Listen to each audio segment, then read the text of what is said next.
మీ అందరికీ తెలుసు last month 16th రోజున ఎలక్షన్ కమిషన్ వారు అనౌన్స్మెంట్ ఆఫ్ ఎలక్షన్ చేయడం జరిగింది. ఈరోజు ఆ నేపథ్యంలో 18th ఏప్రిల్ మనం నోటిఫికేషన్ ఇవ్వడం జరిగింది. ఈ రోజు నుంచి అమలాపురంలో పార్లమెంట్ సంబంధించిన నేను, తర్వాత బిఆర్ అంబేద్కర్ కోనసీమ జిల్లాలో 7 కాన్స్టిట్యున్సీస్ ఉన్నాయి. దీనికి సంబంధించిన ఆ రోజు కూడా వాళ్ళ ఆఫీసెస్లో నామినేషన్ పేపర్ రిసీవ్ చేయడానికి అన్ని రకాలుగా సిద్ధంగా ఉన్నారు. ఎలక్షన్ కమిషన్ వారి నుంచి చాలా డీటెయిల్ గైడ్లైన్స్ వచ్చినాయి. సో ఆ సందర్భంగా అన్ని ఏర్పాటు పూర్తి చేయడం జరిగింది. సో ఇష్యూ ఆఫ్ నోటిఫికేషన్ ఈ రోజు నుంచి లాస్ట్ డేట్ అంటే 25th వరకు నోటిఫికేషన్ మేము రిసీవ్ చేస్తాము. మధ్యలో ఒక సండే వస్తుంది. సండే పబ్లిక్ హాలిడే కాబట్టి ఆ రోజు నామినేషన్ తీసుకోవడానికి లేదు. 25th last day of nomination 3 o'clock. So ఆ 3 PM వరకు ఎవరెవరు నామినేషన్ వాళ్ళు ఇవ్వడం జరుగుతుంది. వాళ్ళని మేము 26th రోజున స్క్రూటినీ చేయడం జరుగుతుంది. విత్డ్రాల్ వచ్చేసి 29. తర్వాత విత్డ్రాల్ అయిన తర్వాత ఫైనల్ లిస్ట్ తయారు చేసుకొని ఈవీఎం కమిషన్ చేసుకొని మన 13th మే రోజున డేట్ ఆఫ్ పోల్ ఉంటుంది.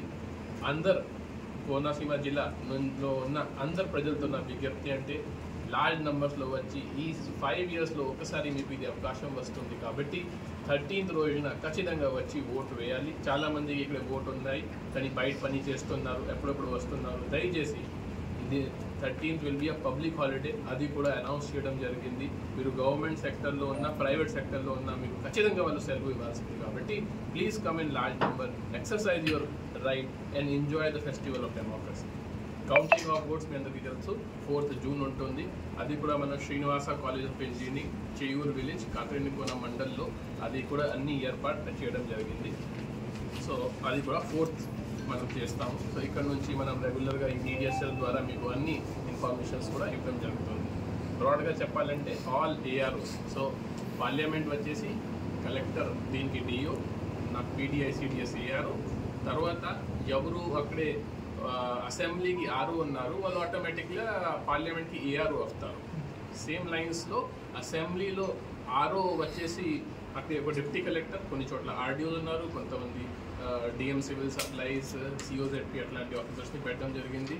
ఆ పద్ధతిలో ఆ మండల్లో ఉన్న తహసీల్దార్ ఆటోమేటిక్లీ ఏఆర్ఓ వస్తారు. సో అది కూడా ఈ వివరాలు మీకు అందరికీ ఇవ్వడం జరిగింది అండి. సో కాన్స్టిట్యున్సీ వాళ్ళ డీటెయిల్స్, ఓటర్స్ ఇవన్నీ కూడా మీకు అందరికీ ఈరోజు ఇవ్వడం జరిగింది. ఈరోజు ముఖ్యమైన మీకు ఏం చెప్పాలంటే MCC. So MCC already 16th March నుంచి అమల్లోకి వచ్చేసింది. కానీ నామినేషన్స్ వచ్చేసరికి కొన్ని జాగ్రత్తలు అందరు అభ్యర్థులు పాటించాలి. ఒకటి, మన కలెక్టరేట్ 2 వైపు 100 meters లైన్ గీత వేయడం జరిగింది.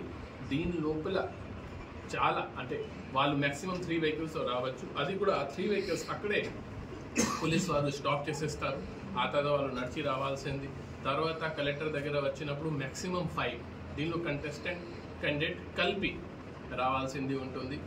ఇంపార్టెంట్ ఏంటంటే ఇప్పుడు జిల్లాలో 2-3 ఎక్స్పెండిచర్ ఆబ్జర్వర్స్ కూడా రావడం జరిగింది. ఈ రోజు నుంచి ఎవరైనా ఏ రోజు మీరు నామినేషన్కి వస్తున్నారు ఆ రోజు క్యాండిడేట్కి ఖాతా మేము పూర్తిగా క్యాలిక్యులేట్ చేస్తాము. సో దీనికి 2-3 టీమ్స్ ఒక క్యాండిడేట్ మీద పెట్టడం జరుగుతాయి. సో కొంతమంది మీకు క్లియర్గా కనిపిస్తున్నారు, కొంతమంది షాడో రిజిస్టర్ కూడా మెయింటైన్ చేస్తాము. సో లేటెస్ట్ రూల్ ప్రకారం ఒక అసెంబ్లీ క్యాండిడేట్కి 40 lakhs, పార్లమెంట్ క్యాండిడేట్కి 95 lakhs నిర్ధారణ చేయడం జరిగింది. ఎట్టి పరిస్థితిలో ఈ నంబర్ అసలు దాటకూడదు. It is like Bible. ఈ దాటితే మీరు గెలివినా సరే కూడా లాభం ఉండదు. మీ ఆల్రెడీ ఆటోమేటిక్లీ ఆటో డిస్క్వాలిఫికేషన్ అయిపోతుంది. నా రిక్వెస్ట్ అంటే ఇప్పుడు ఫలానా క్యాండిడేట్ 10,000 మందితో వచ్చారు కాబట్టి నేను 20,000 మందితో వస్తాము అలా పోటాపోటీగా చేస్తే ఫస్ట్ డేనే మీ 40 lakhs అయిపోతుంది. సో దయచేసి అది పాటించాలి. బికాజ్ ఇప్పుడు నేను చెప్తున్నాను, జిల్లాలో అన్ని చోట్ల మన ఈ వెబ్ కాస్టింగ్ కానీ సీసీటీవీస్ కెమెరా పెట్టడం జరిగింది. ఆల్రెడీ ప్రైవేట్ సెక్టర్లో ఉన్న సీసీటీవీ కెమెరా ఫీడ్ కూడా ఇప్పుడు మా దగ్గర వస్తున్నాయి.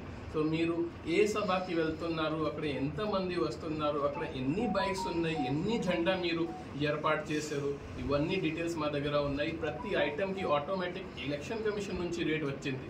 బిర్యానీ నుంచి, టీ నుంచి, సమోసా నుంచి అన్ని రేట్స్ మా దగ్గర ఉన్నాయి. సో దీంట్లో క్యాలిక్యులేషన్ చాలా సింపుల్గా ఉంటుంది. ఎంతమంది వచ్చారు, ఎన్ని బిర్యానీ మీరు ఇచ్చారు, ఇంటూ చేసుకొని మీకు ప్రతి 3 డేస్లో మన ప్రతి కాన్స్టిట్యున్సీకు ఒక ట్రెజరీ ఆఫీసర్, అసిస్టెంట్ ఎక్స్పెండిచర్ ఆబ్జర్వర్గా ఏర్పాటు చేయడం జరిగింది. వాళ్ళు మీకు ప్రతి 3 డేస్లో చూపిస్తూ ఉన్నారు. సో దయచేసి దీన్ని పాటించాలి. ఒకవేళ మీ లిమిట్ అసెంబ్లీకి 40 lakhs దాటిన తర్వాత ఎవరు ఏం చేయలేరు. సో దయచేసి ఎట్టి పరిస్థితుల్లో ఆ లిమిట్ దాటడానికి ఉండదు. So this is from my side అండి. థ్యాంక్ యూ ఆల్ ద నుంచి. నెక్స్ట్ 5 days సో మన అంచనా ప్రకారం almost 30,000 plus PWD voters plus 85 plus ఉన్నారు. సో 85 ప్లస్ డేటా కూడా మీకు ఇచ్చేసి ఇవ్వడం జరిగింది. 88,300 ఉంది. తర్వాత పీడబ్ల్యూడి మార్క్డ్ ఓటర్ 26,000 ఉన్నారు. ఈ రోజు నుంచి మన బిఎల్ఓస్ వాళ్ళ ఇంటికి వెళ్ళి వాళ్ళ అభిప్రాయం తెలుసుకుంటారండి. ఎందుకంటే కొంతమంది ఇష్టపడతారు, కొంతమంది లేదు మేము అక్కడే వెళ్ళి చేసేస్తాము. తర్వాత దీనిలో కూడా మీరు పీడబ్ల్యూడి ఉంటే ఖచ్చితంగా మీకు ఓట్ హక్కు వస్తుంది, అలా లేదు. మీ దగ్గర 40 ప్లస్ డిసేబిలిటీ ఉండాలి, సదరం సర్టిఫికేట్ ఉండాలి. 85 ప్లస్ ఉంటే ఎస్ ఖచ్చితంగా మీరు అడిగితే మేము ఇస్తాము. సో ఈ రోజు నుంచి బిఎల్ఓస్ 18, 19, 20, 21, 22 5 days ఇంటికి వెళ్ళి వాళ్ళ అభిప్రాయం తీసుకుంటారు. ఆ తర్వాత దీని మీద ఒక స్టడీ చేసుకొని కన్సర్న్ ఆర్ఓస్ ఒక ప్రణాళిక ద్వారా హోమ్ ఓటింగ్ కూడా చేయడం జరుగుతుంది. హోమ్ ఓటింగ్ మనం 2 స్పెల్స్లో చేస్తాము. సో అప్రాక్సిమేట్లీ ఇప్పుడు డేట్స్ వస్తాయి, కానీ మన జిల్లాలో అందరితో మాట్లాడి అరౌండ్ 7th of May నుంచి 10th May మధ్యలో హోమ్ ఓటింగ్ జరుగుతుంది. సో తర్వాత ఒక మైక్రో అబ్జర్వర్ కూడా ఉండాలి, పోలీస్ కూడా ఉండాలి. మామూలుగా ఎలా పోలింగ్ స్టేషన్లో ఉంటుంది, మేము పోలింగ్ స్టేషన్ వాళ్ళ ఇంటిలో ఏర్పాటు చేయాలి. సో మామూలు దీనికి కలెక్టరే ఫైనలైజ్ చేస్తారు, ఆరోగ్య సంబంధం ఉండదు. ఇప్పుడు మన జిల్లాలో కూడా 3 ఎక్స్పెండిచర్ అబ్జర్వర్స్ వచ్చారు. ఒకటి పార్లమెంట్ సంబంధించిన, 2 అసెంబ్లీ సంబంధించిన. సో ఇవన్నీ మొత్తం మీరు ఖర్చు చేశారు. వాళ్ళు కలెక్టర్కి నివేదిక ఇస్తారు. కలెక్టర్ మళ్ళీ కంటెస్టింగ్ క్యాండిడేట్ని కూడా పిలుస్తారు. ఈ బాబు ఇది మీకు చూడు ఈ 40 దాటుతున్నాయి, మీకు ఏమైనా ఉన్నాయా లేదా.